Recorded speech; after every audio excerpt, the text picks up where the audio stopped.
ya? Welcome back to my channel for a video that is out of the norm a little bit. I honestly can't believe I've had this channel for almost 4 years now and have never made a video about celiac disease. But I posted on my Instagram story, I was gonna do a story time, and a lot of people wanted a story time about how I discovered I had celiac disease.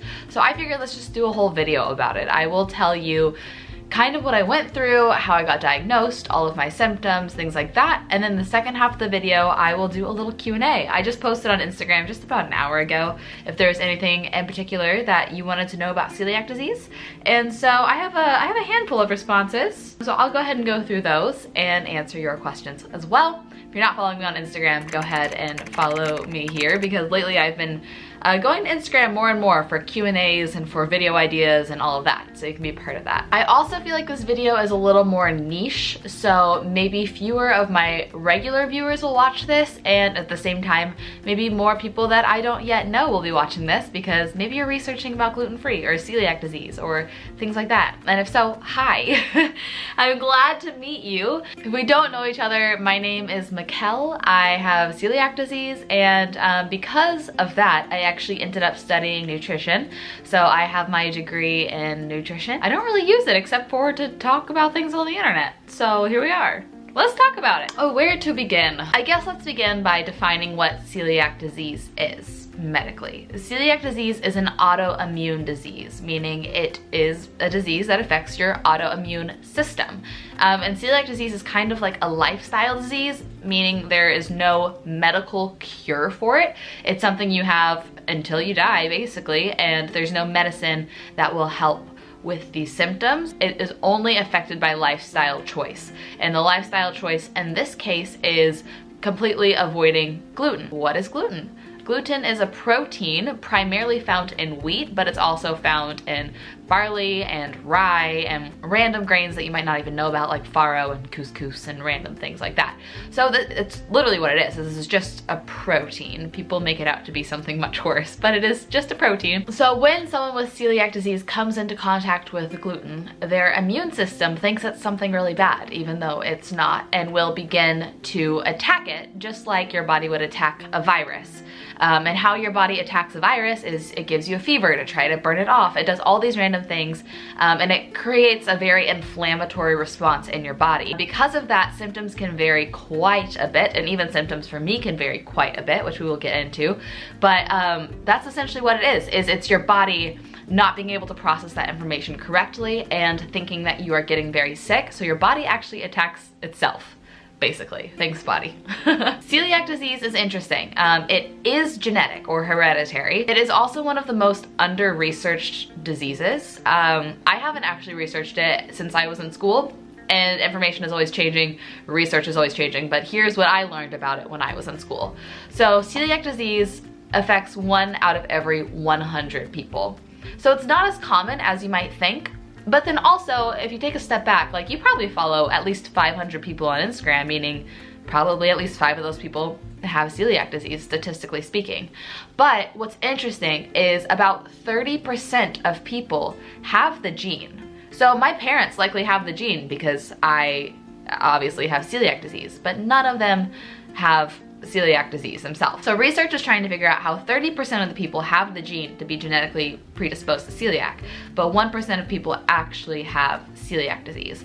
There's a lot of different factors. A couple things for me, particularly, that they think might have triggered it is an overuse of antibiotics. I had staph infections multiple times in my life. I had MRSA twice, so I was put on heavy antibiotics when I was a kid and while my immune system was still forming and things like that. So that could be one of the things that then triggers a dramatic disease such as celiac disease. But research still kind of doesn't know what's up. They're trying to figure it out. There's an awesome foundation called Celiac Disease Foundation that is doing a lot of the research, and we will talk about them in a bit. But for me, pretty much my whole life, I had a lot of digestive issues, which I also feel like digestive issues are becoming more and more prominent. A lot of people are diagnosed with IBS, which is like just an umbrella term for just having digestive issues, really is basically all it means. I can remember my whole life always having stomach aches and nothing too severe, just always kind of feeling sick.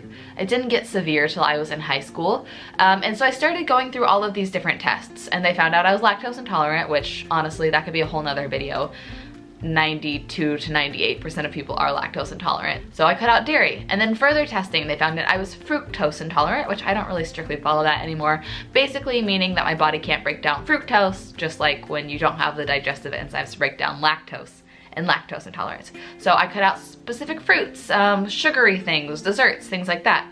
And I wasn't really getting better. I mean, a little bit, but not significantly better. Oh my goodness, I wish I could remember all the tests I did growing up. I did like a barium swallow where you eat radioactive oatmeal and you lay on this table for hours and they watch it go through your digestive tract. Like, I did so many tests and I wasn't necessarily getting better. In fact, over time, I was getting worse. In high school, I started to get pretty sick. I was teeny tiny in high school. I'm 5'7", and in high school, I was 5'7" and about 115, 110 pounds, and I was losing weight pretty rapidly. And I was eating a lot. I love food. I'm a cook, so I was trying to eat, but I just always felt sick. And even though I was so teeny tiny, my belly stuck out like I was pregnant. Like, I literally looked probably 4 or 5 months pregnant. And I always had like just the worst pains. And it started to get worse over time. Like, I would have bouts of time where I would just run high fevers for no reason. Like, I wasn't necessarily sick, but on and off I would have these like 102, 103, 104 degree fevers randomly. There was a couple times where I had blood in my stool and we were worried about internal bleeding. TMI, super gross, I'm sorry. And speaking of stool, a lot of y'all want to know the symptoms. I would have pretty constant diarrhea, like all the time. It was pretty bad. It was not cute. And in addition to that, I was just always so tired. I could not focus, I could not concentrate. My mood would kind of be dependent on when I was sick. I just would be like not happy at all. It was interesting. Actually, there's a completely different study that talks about how 90% of serotonin is produced in your small intestine, in the villi, and the villi of your small intestine are what is affected when you have celiac disease. So that means people with celiac disease could realistically be having 10% of the serotonin production of other people, meaning I would work 10 times as hard to be as happy as other people, which is actually really ironic because a lot of people tell me I'm the happiest person they know, and I work very hard at that, so I take it as a huge compliment. So those were kind of my symptoms. But it was when I was losing my weight pretty rapidly and had a pretty high fever for a long time, and when we saw blood in my stool, that the doctors were like, okay, we need to like figure this out. I had been previously blood tested for celiac disease, and it had come back as negative. So I thought, I don't have celiac disease, that's ruled out. An interesting thing about blood tests for celiac disease is you have to be consuming enough gluten for it to then show up on the blood test. I just naturally wasn't eating enough gluten for it to show up as positive on the blood test, but with celiac disease, you can even just be cross-contaminated and be sick. So I was coming into contact with enough gluten to be very, very sick, but not for it to show up as a positive blood test. So it was very misleading. So that pushed my diagnosis back another year or so. So when I was 17 and all of those symptoms just pretty much got out of control, the doctors scheduled me for a semi-emergency colonoscopy and endoscopy. I'll insert my picture here. I think they said I was the youngest person to have a colonoscopy at that hospital, so I count that as an honor.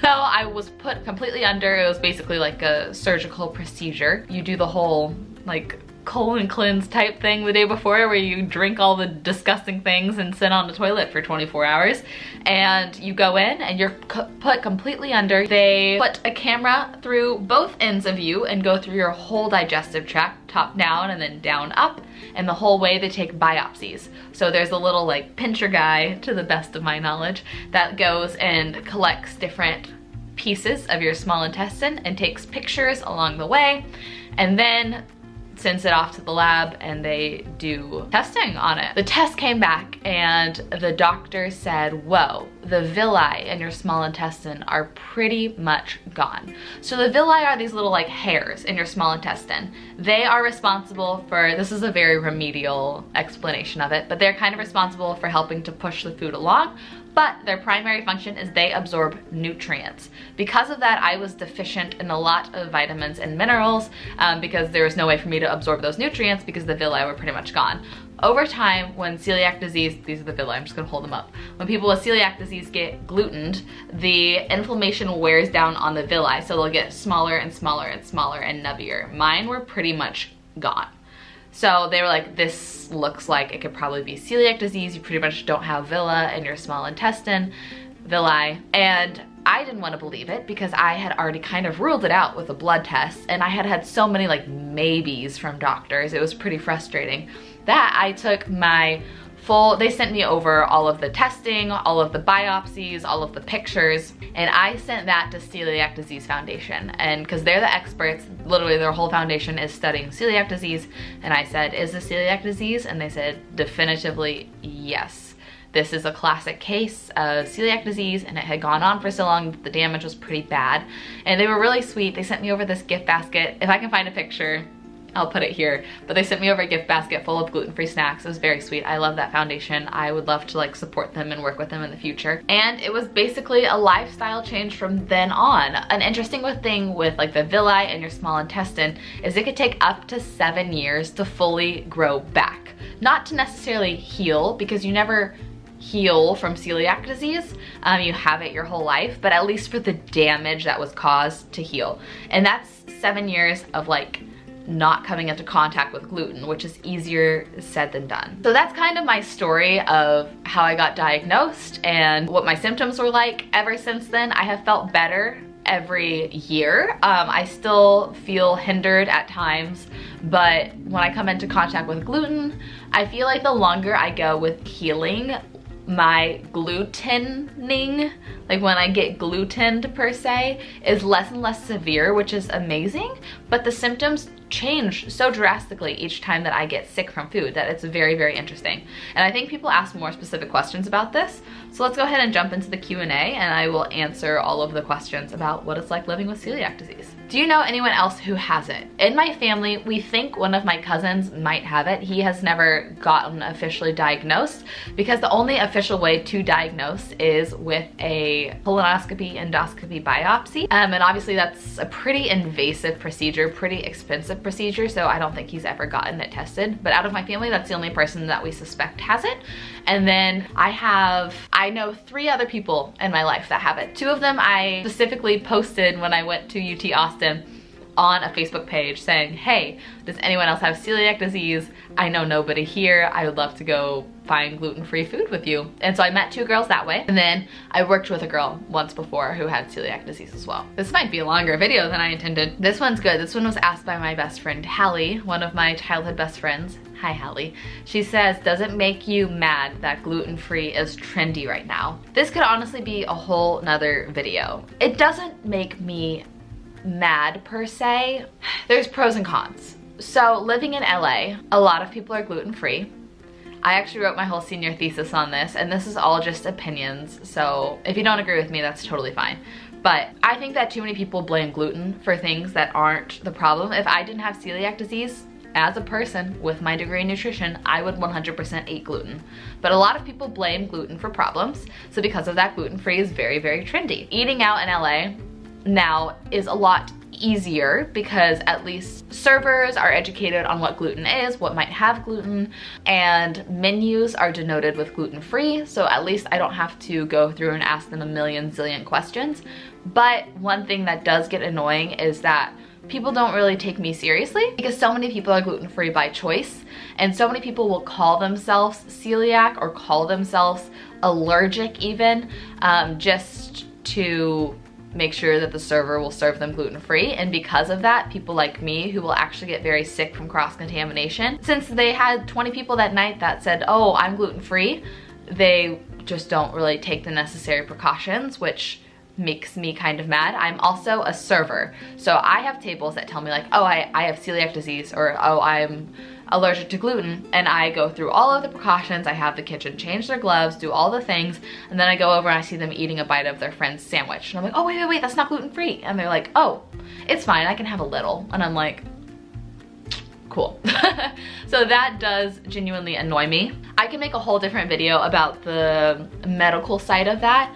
Long story short, in my opinion, doctors kind of prescribe gluten-free as like a medical catch-all for a lot of people.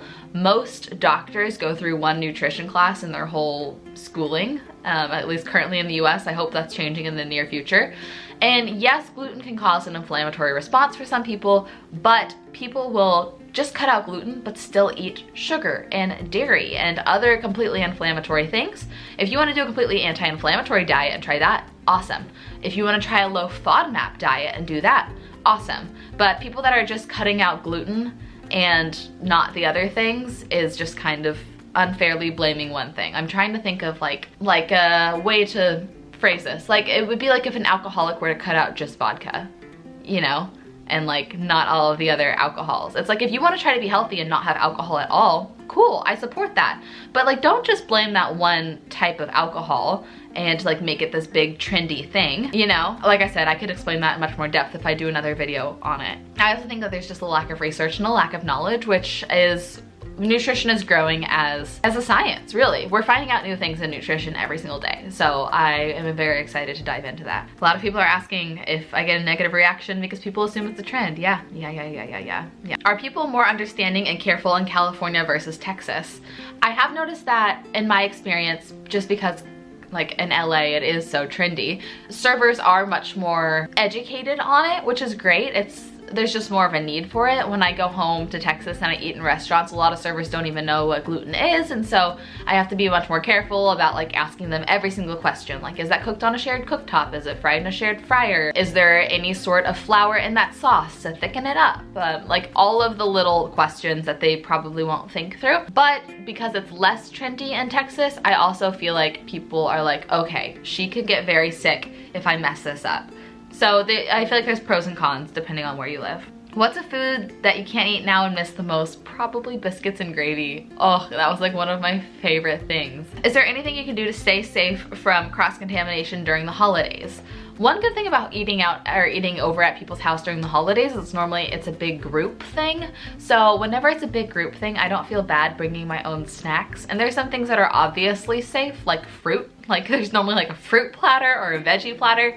Sometimes I'll just stick to that and like bring my own protein or whatever, or eat before I go, and it's okay. When I get nervous is like when people invite me over to dinner like one-on-one, or like just Brooke and I over to like another couple's house. And normally to avoid that, I'll tell them, I have a lot of dietary restrictions that I don't want you to have to deal with. Can we have you over? We would love to have you over and I'll cook, because that way I can at least be in charge. And a lot of times people are like, that's so sweet, sure. Or like, let's just go out. How do you deal with it when you eat out at restaurants? There's a lot of questions you have to ask, and sometimes servers don't know what celiac disease is, so I have to tell them it's kind of like being allergic. There's a misunderstanding too. A lot of people are like, oh no, do you have an EpiPen? And I tell them it's not anaphylactic shock, it's an autoimmune disease, but treat it like it's an allergy, because cross-contamination will make me sick. So I just have to be like very direct about it, which is hard because I'm not a very direct person.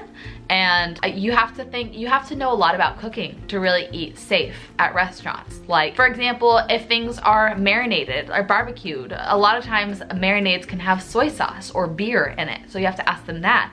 Or you could just ask them if you can have it completely just dry salt and pepper only. You have to think about if anything started with a roux, like even just like chips and queso. If you're gonna have queso, a lot of times they start with a little bit of flour and milk to make sure it's thick before adding in the cheese.